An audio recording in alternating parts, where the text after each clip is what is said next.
Okay. You're asking way too many questions,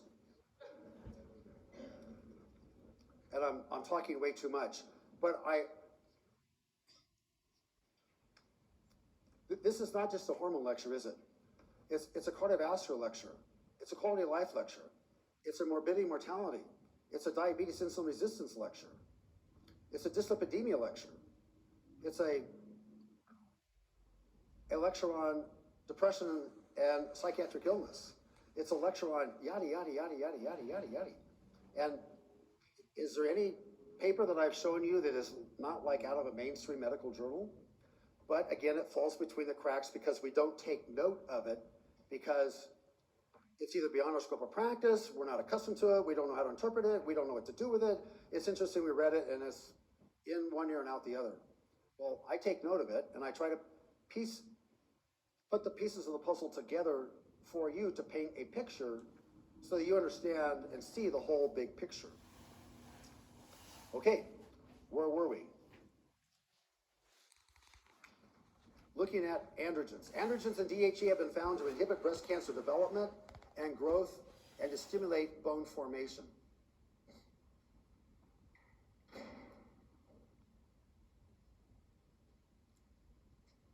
Do you understand what this paragraph said? Androgens and DHEA have been found to inhibit breast cancer development. What does that mean? This is in one of those cheap throwaway journals called Endocrine Reviews. Really? Why do they publish it? What should be our takeaway? Why do the editors then publish it? Why do the researchers study it and then write it up? So maybe we should understand what it is and what it does. Case in point.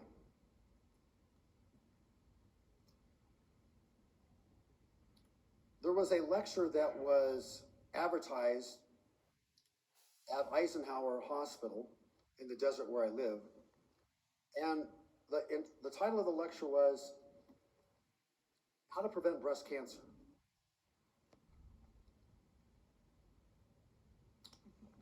I couldn't wait to sign up. So I went to this lecture, and it was the local radiologists that were there. And they were talking about the new super sensitive mammograms. And they went through all of their studies and all the literature demonstrating that these mammograms can pick up minute calcifications and pick up breast cancer better than any of the old mammograms could. And that their new breast center had the new mammography machines, mammogram machines, to try to encourage people to get their mammograms at the breast center at Eisenhower. And then they took questions from the audience. The title of your talk was How to Prevent Breast Cancer. So I came here with the intent of learning how I can prevent breast cancer in my patients. You did not say one word about preventing breast cancer. Your whole entire lecture was on the fact that we should use you and write mammograms through you so that we can diagnose breast cancer. But you didn't say in your title how to diagnose breast cancer better. Your title was How to Prevent Breast Cancer. Well, what we meant was that you can diagnose it sooner, and I said, what you meant is not what you said. You misrepresented this lecture. I came here with the intent of learning how to prevent it. What you have told me is how to diagnose it. I don't want to diagnose it. I want to prevent it. The title was How to Prevent It. You did nothing, you gave me no information about how to prevent it, only on how to diagnose it. I don't want to diagnose it. I want to prevent it. Well, what we meant was you misled me, and you probably misled others. Shame on you. Well, that's just your opinion now. What our intent was is No, your intent was to sell your mammograms. But you lured me into this falsely and inappropriately. Thank you very much for listening. They don't like me there.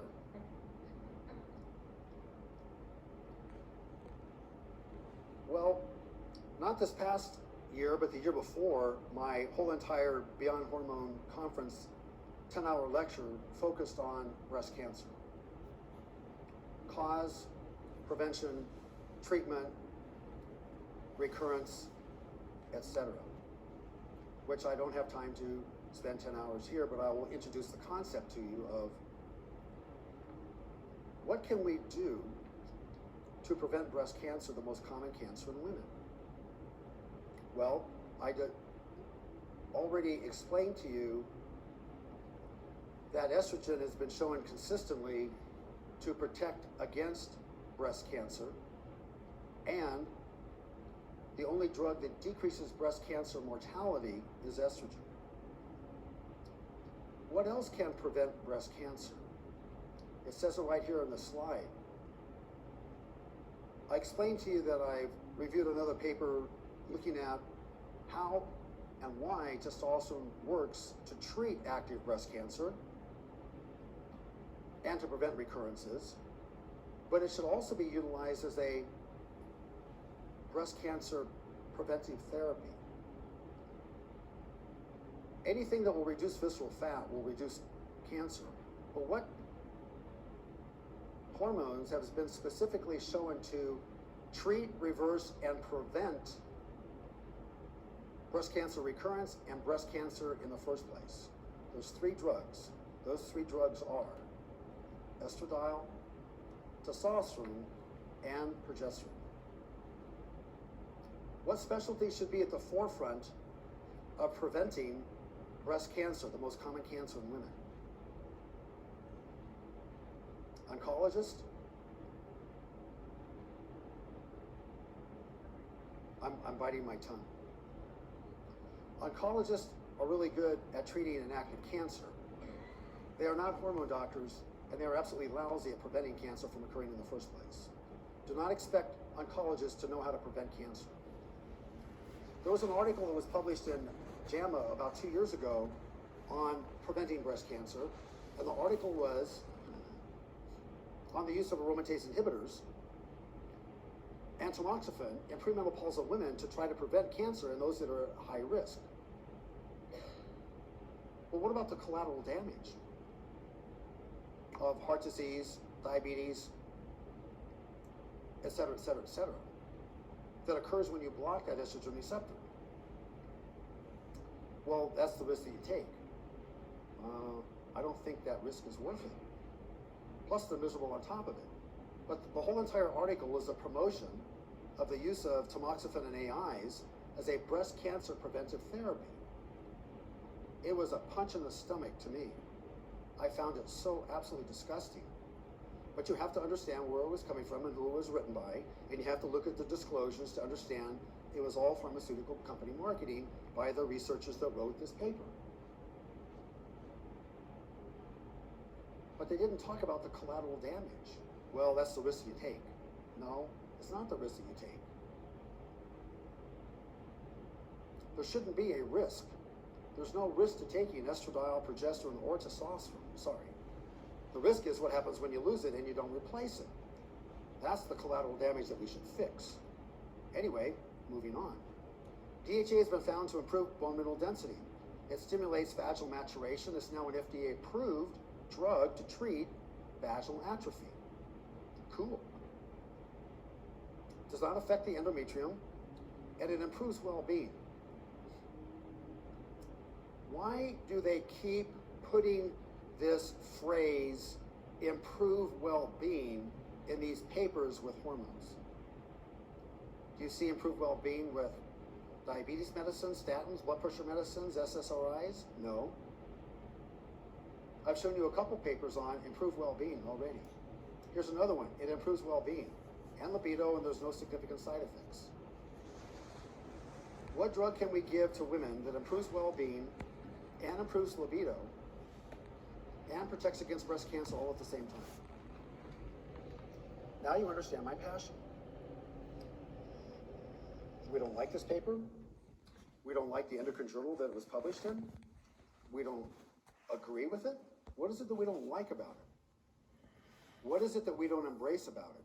Well, it just falls between the cracks. I understand that.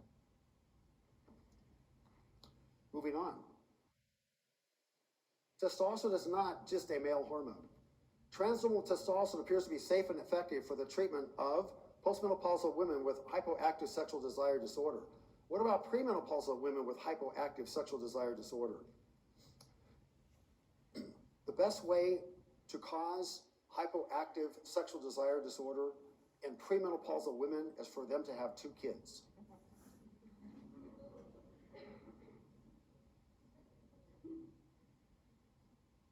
Hey, honey, come on, let's go make love. No. What do you mean, no? No. What do you mean, no? No! Get that thing away from me. You didn't say that 2 years ago. Well, this isn't 2 years ago. No, get it away from me. What did I do wrong? Nothing. Okay, sorry. That is no libido in women. No libido in men is, hey, well, let's go make love, honey. Now the football game's on. Let's wait till after the football game. That's no libido in men. We'll do it, but after the football game. Look, it's the last 2 minutes. And women, it's no. How about tomorrow? No. Our anniversary is coming up in 10 months. Maybe. Maybe if you're lucky. Depends on what you buy me first. And it better be a big diamond. That's hypoactive sexual desire disorder. Treatment? Testosterone. Moving on. So you mean you can protect against breast cancer and treat the hypoactive sexual desire disorder and improve well-being all at the same time? Yes. Why would you want to do that? So what type of physician should be at the forefront of treating these individuals? What specialty of physician should be at the forefront of preventing breast cancer? There goes Rousier, he's that preventive medicine doctor. That's interesting. Moving on. Comparisons of different regimens of micronized progesterone. In the medical literature, they don't call it natural progesterone. It's called either micronized progesterone or oral micronized progesterone versus medroxyprogesterone acetate or Provera. A cross-sectional survey was conducted to examine the quality of life,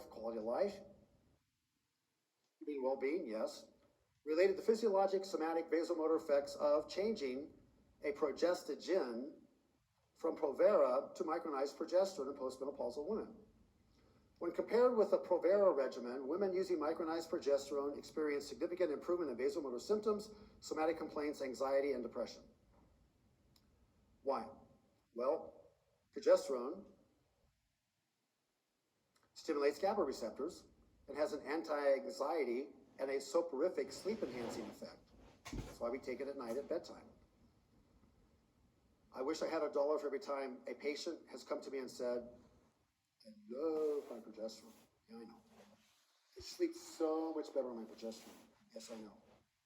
No more depression. And no more SSRI.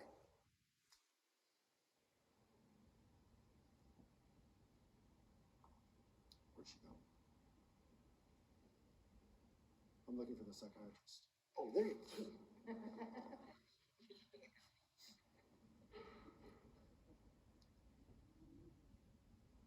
Quality of life. Here we go again, in comparison. Micronized progesterone is a clinically effective, well-tolerated, and cost-comparable alternative to Provera. What do the ACOG and NAMS guidelines state? Do they state this? No. What do they state?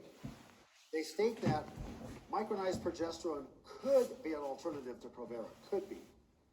They can't pull the trigger. Why don't they say it should be?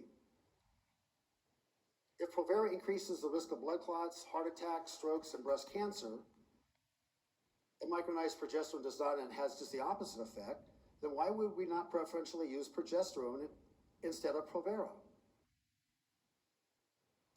They don't use Provera in France. They only use micronized progesterone. I guess the French know more than what we do. But there's no patent laws over there, and there's no ACOG, NAMS, OBGYN associations over there that are funded by a pharmaceutical company or the pharmaceutical industry, which is why they use estradiol and progesterone. Over here, it's Prem and Provera. Over there is estradiol and progesterone. In Maturitas and Climacteric, the two largest OBGYN journals in the world, they always use estradiol progesterone. Over here, it's Prem-Pro.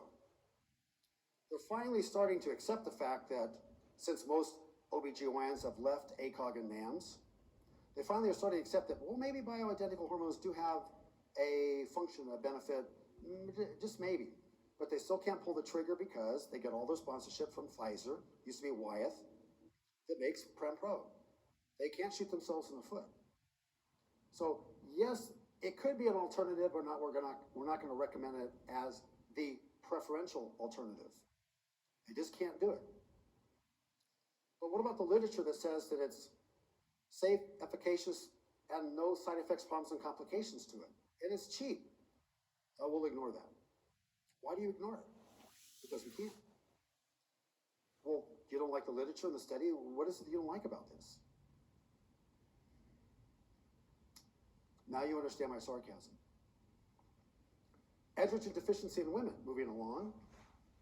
Only recently it's become apparent that androgens, stereotypically male hormones, also play a significant role in women's health. Yes. Androgen deficiency in women is a topic that the medical community has been slow to address. Well, because there's not an FDA-approved medication for it. Why is there no FDA-approved medication to treat women? It's politics and economics at its finest. But in men, we have a number that defines a deficiency.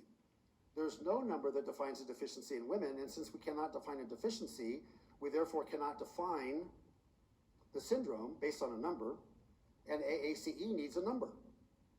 And since we can't come up with a number, then we can't define a deficiency, so therefore there's no drug because we can't define a deficiency, if you understood that. But there still is a deficiency and you can still treat it. But ACOG and NAMS says we don't recommend compounded hormones. AACE says do not use compounded hormones. But there's not an FDA-approved drug for women to treat androgen deficiency in women. So what do? Well, you should compound it. No, we don't recommend compounded. So then we just don't treat women? Correct. Okay, now I understand your logic. I hope I'm not upsetting too many people by my sarcasm. But, so you just let women suffer? Yes. All because you don't want to use a compounded hormone? Yes. Because ACOG and NAMS say don't use compounded hormones because we're against it? Yes. But at last survey, 80% of women, 80% of OBGYNs have prescribed compounded hormones, particularly testosterone. But ACOG and NAMS say, no, we don't recommend it, so don't do it. And guess what? They've lost 75% of the people that belong to ACOG and NAMS because they badmouth compounded hormones. But it's a simple, easy treatment. Yes, but they don't recommend it. Well, we recommend it. Well, you should do it because there's no FDA-approved drug for it, so then you use a compounded hormone as opposed to an FDA-approved drug. Again, it falls between the cracks. This is partially attributed to the fact that most common symptoms in women are a decreased sexual desire. A very common non-specific complaint has long been associated with psychological issues of stress. Oh, sweetie pie, you got 3 kids, you're working a job, da-da-da-da-da, and you're depressed, and you got relationship problems with your husband. That's why you have no libido. No, you have no libido because your testosterone level is 0. And when you fix that with testosterone, like all those problems suddenly go away. But we don't recommend compounded hormones. Well, then how else do you treat it? More evidence now shows that many women premenopausal as well as postmenopausal suffer from androgen deficiency. They have all the signs and symptoms, but because of the politics and economics of our societies, unfortunately, we can't treat them with compounded hormones because don't use compounded hormones. Well, just because somebody says it doesn't mean you have to believe what they say or do what they say. Just because Rousier says doesn't make it true. Use the medical literature, data, and studies to support why you do what you do. Symptoms, according to this paper: decreased sexual desire. Okay, well, that's number one. Decreased energy, fatigue. Doctor, I have no energy, I have no fatigue. Can you give me an energy pill? No, there's no energy pill. But every study shows that when you take testosterone, it helps improve energy. Decreased muscle strength. Sure, particularly in women over age 40. They can't exercise anymore because they've lost muscle because their testosterone levels are zero. Decrease in vaginal lubrication, even in premenopausal women. So what do you do for a premenopausal woman that's normally menstruating, normally making estrogen, but they have significant vaginal dryness? Also lazy. Testosterone. Where do we apply the testosterone that helps improve urogenital atrophy the best? It's applied to the labia, outside the vagina. It's a pea-sized amount of cream. What does that do to vaginal lubrication? Well, in order to figure out what it does to vaginal lubrication, ask their husbands.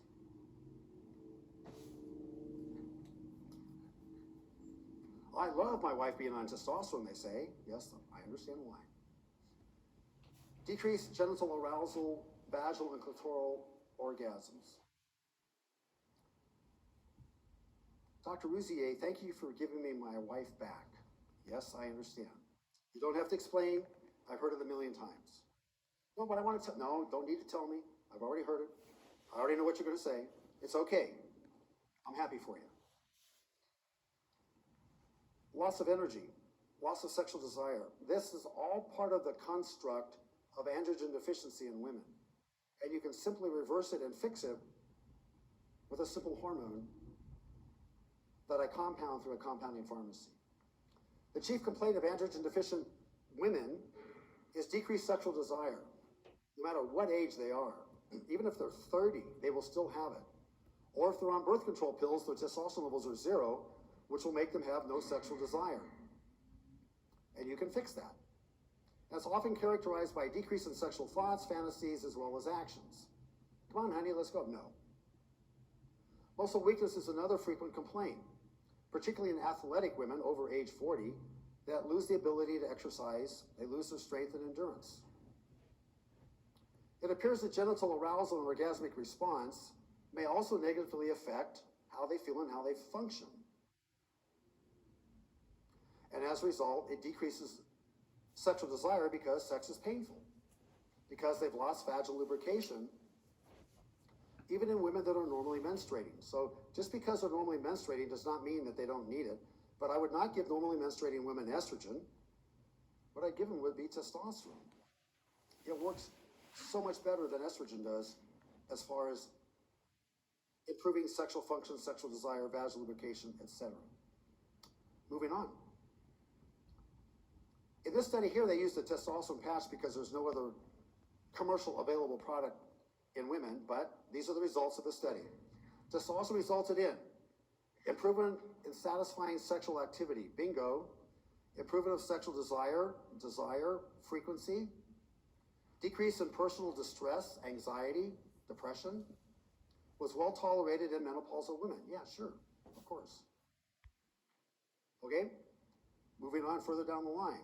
Why is it we do what we do, and how do we do what we do? Okay, well, we looked at estradiol, testosterone in women. We looked at progesterone. Now let's look at DHEA. It's sort of a minor hormone in comparison with others, but it should not be forgotten. So I introduced it with that study in JAMA. Let's look at other benefits of DHEA. Decreased DHEA concentrations may be associated with an increased risk for cardiovascular disease. I showed you that study in JAMA where DHEA reduces visceral fat because it has a lipolytic effect. The reason you don't want that is because you don't want to reduce visceral fat to reduce cardiovascular disease? No, why? Why don't you want to do that? Well, it's beyond my scope of practice. You didn't answer the question. Why do you not want to reduce cardiovascular disease? Explain that to me. Is that beyond your scope of practice, to reduce cardiovascular disease? Sorry for the sarcasm. In conclusion, serum DHEA concentration is negatively associated with atherosclerosis. The lower the level, the greater the plaque. The higher the level, the less the plaque. Remember slide number 2? What did slide number 2 say? It said, where would you like your levels to be? So, I don't know what this means, but my wife has already made out a tombstone for me. I don't know how to interpret that. Well, one of the first things on the tombstone says, where would you like your levels to be? What's number 2 underneath that? Normal's not optimal. In conclusion, serum DHEA concentration is negatively associated with atherosclerosis. The higher the better, the lower the level, the worse the plaque. Where would you like your levels to be? Low DHEA concentrations are associated with the development of central obesity, okay? When you get central obesity, you get dyslipidemia. When you get dyslipidemia, you get endothelial dysfunction. When you get endothelial dysfunction, you get plaque deposition, and you get plaque rupture, then you get heart attack and death. Cool. And it all starts with the visceral fat. How do you reduce the visceral fat? DHA treatment reduces body weight. It reduces visceral fat, thereby reducing inflammatory cytokines and tumor necrosis factor alpha. It also improves insulin sensitivity and decreases insulin resistance. It's a great drug. You know any cardiologists using it? No. Why not? They don't want to reduce cardiovascular disease and atherosclerosis? I guess not. In keeping with the findings implicating decreased concentrations of DHEA and insulin resistance, insulin reduces DHEA.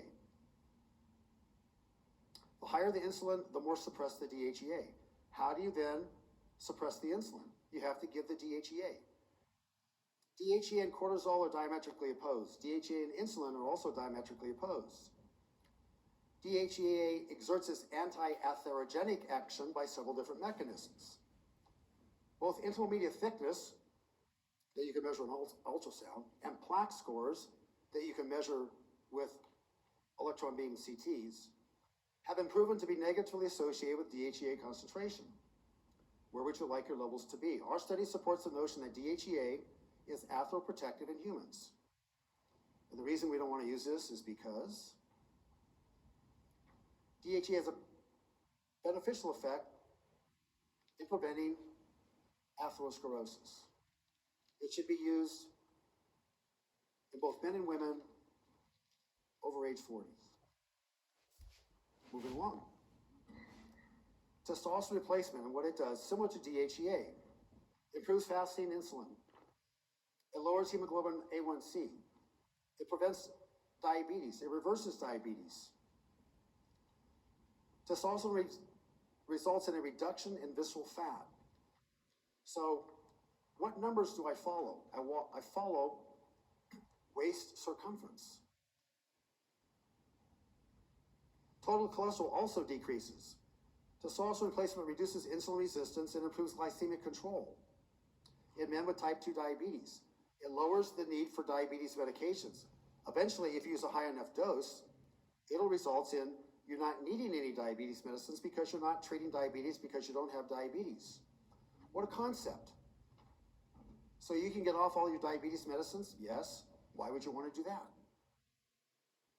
There's an improvement in glycemic control, which results in a decrease in cholesterol and a decrease in visceral fat, altogether represent a reduction in cardiovascular risk. And the reason you don't want that is because how many of these papers have I shown you, and yet we still continue to ignore it and don't appreciate it? This should be number 1 on everyone's list of drugs, medicines to prescribe and optimize for treating and preventing cardiovascular disease, and it's not. Why? I can't explain that to you. It's just the system.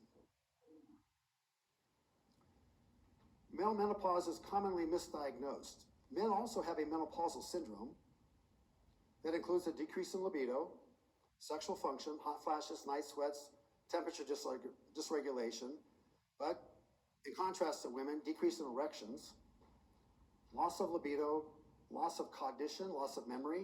Maybe they're all related. Fatigue.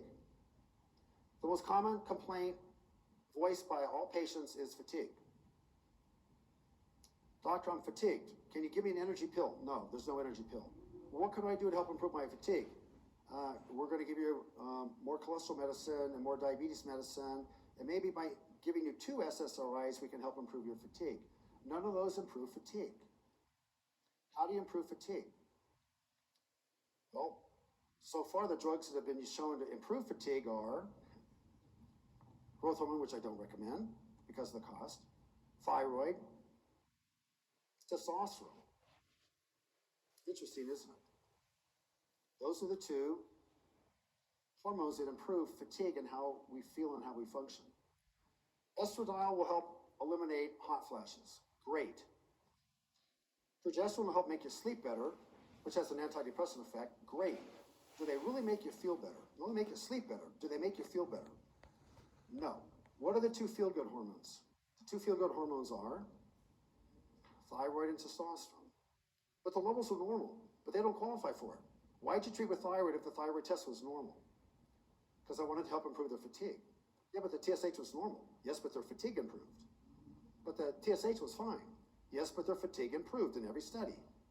You don't want to improve their fatigue? No. Why don't you want to improve their fatigue? Because the TSH is normal. You didn't answer my question. Explain to me why you don't want to improve fatigue. I don't know. It would suggest that aging is associated either with a decrease in testosterone receptor binding or post-receptor activation. Okay, for this hour, the most important paragraph to remember and understand and conceptualize is this. It has nothing to do with the level. It has to do with receptor site binding, receptor site attachment, and post-receptor activation with signal transduction inside the cell that's responsible for how the hormone works. It has nothing to do with the level. AACE chase levels. If the level is normal, you do not need it. Yes, but in every study when the level is normal and we give it, there's improvement in symptoms. Yes, but they don't qualify for it and you shouldn't have given it because the level is normal. That's AACE conceptually. You have to understand what we do, what I do is different than what they do. The concepts are completely different. They will treat a deficiency, I will treat an insufficiency and optimize it. There's a difference in concepts, just so you understand that. They look at numbers, and if the number is normal, they reject the need for a hormone. I look at the number and I say it's not optimal because I look at receptor site binding, the post-production system outside of the production by the hormone in the gland. Receptor site attachment and post-receptor activation and signal transduction is what I look at that's causing the symptoms and signs that are being missed if you focus purely on that number that's normal. See that? I suggest that we call this well-established syndrome or androgen deficiency in males or ADAM. The benefit as far as quality of life is concerned is too great. Bingo, I didn't write it, I'm just quoting it from a medical journal. But unfortunately, the IOM says we don't recommend testosterone in older men. They evidently disagree with that. They don't think that the quality of life is too great because they're trying to save money and say, no, men don't need it. Because of the risk. What risk? Well, we're not going to tell you. We just don't think that they need it. Yes, but everyone benefits from it. Look at the studies showing there's benefit. Well, we disagree with that. Okay. But that does not mean that you can't use it, but you have to understand, which is what I'm driving at. And you may not understand what I'm driving at. By definition, hypogonadism is a serum total testosterone level less than 300 on 2 separate occasions. If you do not have a level less than 300, you do not have a diagnosis of hypogonadism. You should not make a diagnosis of it. You shouldn't chart it. You shouldn't code it. You shouldn't send it to insurance company, because if you do, you're going to get spanked because you're creating a diagnosis that does not exist. And I can't explain that to you enough. Some of you say, well, yeah, but we've been doing it for years. We haven't had any trouble. Okay, well, sunshine, go ahead and do it. When you get slammed, don't call me. I will not defend you. In fact, I'll argue against you. I told you, I showed you, do not make a diagnosis of hypogonadism unless you have 2 separate tests, less than 300 on 2 separate occasions, and symptoms to support that. And if you make the diagnosis and you code it and you send it into a lab or you send it into the insurance company with a diagnosis of hypogonadism, you're going to get spanked. And rightfully so, because you're making a diagnosis that does not exist. I didn't say you can't prescribe it. I said you should not make the diagnosis of it and bill it and code it as such. You're going to get into trouble. I cannot emphasize it enough. I will only say it one time, take it or leave it. Yeah, but we've been doing it for years. We haven't had trouble. Okay, fine. Go ahead and do it. Oh, guess what? You were right. Yeah, I know. I was right. I hate that. Will you defend us? No. Can you recommend somebody? No, I can't. I hope you have a good attorney. Maybe I sound too crass in saying that, but I'm trying to explain to you that. The benefit of quality of life is too great to not prescribe it. But don't make the diagnosis of hypogonadism, but that doesn't mean you can't prescribe it. But you prescribe it for off-label use. I hope you got that. Moving on. It's now been clearly demonstrated in cross-sectional longitudinal studies that testosterone levels decrease over the lifespan in males, as well as I showed you, there's receptor site resistance. It's been estimated that 70% of men over age 70 have bioavailable free testosterone below the normal range. Well, what about the total? Well, the guidelines look at total. The medical literature looks at free. The medical literature says the total testosterone will be perfectly normal, but the free will be very low. So we sort of want to look at and monitor free, but there's no study that's an FDA study that looks at free. They only look at total, which is, again, how this falls between the cracks, because you can have a perfectly normal total testosterone, but be very symptomatic and have very low free testosterone levels, but you don't qualify for the diagnosis based on the FDA. I hope you understand that. Subsequent testosterone replacement studies have shown that in older men, testosterone increases muscle mass, strength, endurance, libido, sexual function. It makes the world go round. In addition, testosterone releases nitric oxide, which is why it's beneficial for those with coronary artery disease and have angina. Nitric oxide is an important vasodilatory effect for maintaining penile erection. Lack of testosterone makes erections relatively soft because of the decrease in vasodilatation, because of the decrease in nitric oxide that is provided by testosterone. Numerous other positive effects have been demonstrated. Bone mineral density improvement, decrease in fractures across the board, et cetera, et cetera, et cetera. Let's take a quick 5-minute break and then we'll finish up the last segment before lunchtime. Come up and ask questions, please. In there?